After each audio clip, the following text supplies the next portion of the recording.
Not only, of course, through the lens of EP, but also because I want to see esports. I want to see, organizations actually have a place in the ecosystem, in the esports ecosystem. And right now they don't. They can, they can have a blue check mark and they can do whatever and they can, but they don't have sustainable business sustainable business models by and large. Now let me ask you a question. If you have something, go ahead, Edwin. No, I was just going to piggyback off that real quick and say, like, I don't think, from my analysis of the esports landscape, I don't think that's going to happen anytime soon. I don't think that there's without major change. I don't think that there is a sustainable business model of esports that I have, dude. Because trust me, I'm really into business, bro. Like don't let the long hair fool you. Like that's my shit, bro. And I'm telling you, from somebody that did try to have a small team, and I did try to self-fund it way back in the day, like 3 years ago. Edwin forgot to pay our water bill this morning, so take everything.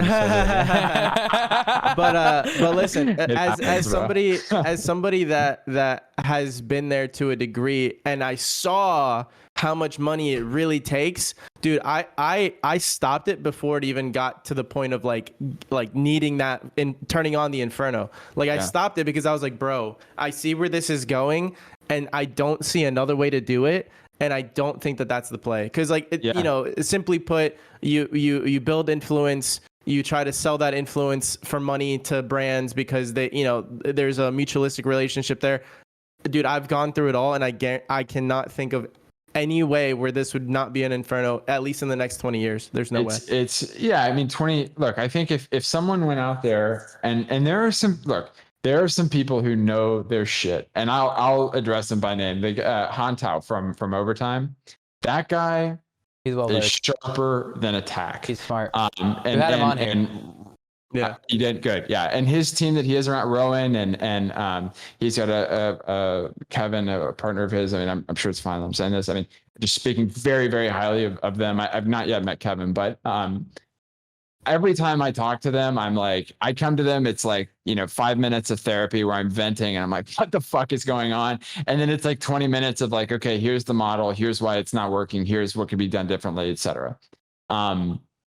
And so there are people who have a model and it works. But back to what we were saying, like in the first 5 minutes of this podcast, like if someone has a model that works, they're not going to be super willing to share it, right?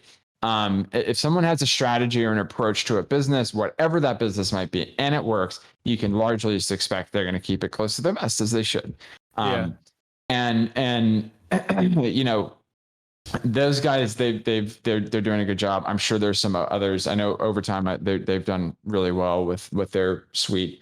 Dude, and I mean, and those names that you're mentioning and the people involved, like those almost don't even count to me, because they are the Inferno. Like they're not, like, they're still shoveling money into it. Like I'm saying, there's no way to make this a sustainable thing without needing to turn on the Inferno. You get what I'm saying? Somebody's money is being burned, like that's exactly right. Like that's the thing. Like maybe it's not your money, maybe it's not my money, but somebody's money is being burned. And like I said, back to the whole nobody confirming or denying this for me ever, because we've had multiple business people that are on the esports side. Dude, I think that it's just a big write-off. I think a lot of this shit's a big write-off. It's obviously like, it's a write-off until it isn't, until it becomes profitable, right? But that's how write-offs go. And then you just recapture those taxes. Yeah, exactly. Exactly. There's definitely, I will say this, I mean, not that it's relevant, but I haven't written off any of my EP money yet. I mean, we'll see what happens. Is the word. I mean, and I may not, right? Like depending on my goals, and we'll pivot, and I have kind of broader media investments and ventures that I'm going to shovel. Get into that later, but what is the advantage? There's a spot for people. Go ahead. What's the advantage of not writing it off? You don't have to recapture it. So what happens is if you take a tax write-off and you say, okay, I put $1 million in, and damn, I lost $1 million, so you write off $1 million worth of loss. And then it's like, oh wait, that $1 million investment I just sold for $5 million. You have to recapture, so you basically have to pay back those taxes plus a fee.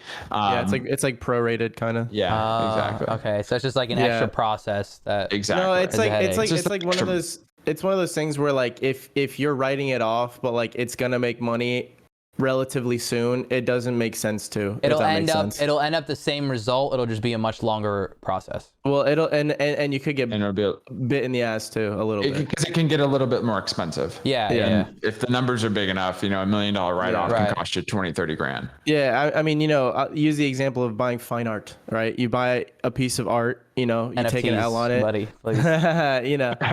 you take an L on it, and then 20 years later, it's worth something like that. That's the thing. But like it can't be a nearsighted thing. Like writing something like that's why I say I think that a lot of those esports teams, like the bigger ones, are a big tax write-off for like a bigger part of their subsidiary or sister companies or whatever, is because I just don't see them making money in the short term at all. Let me use a specific example.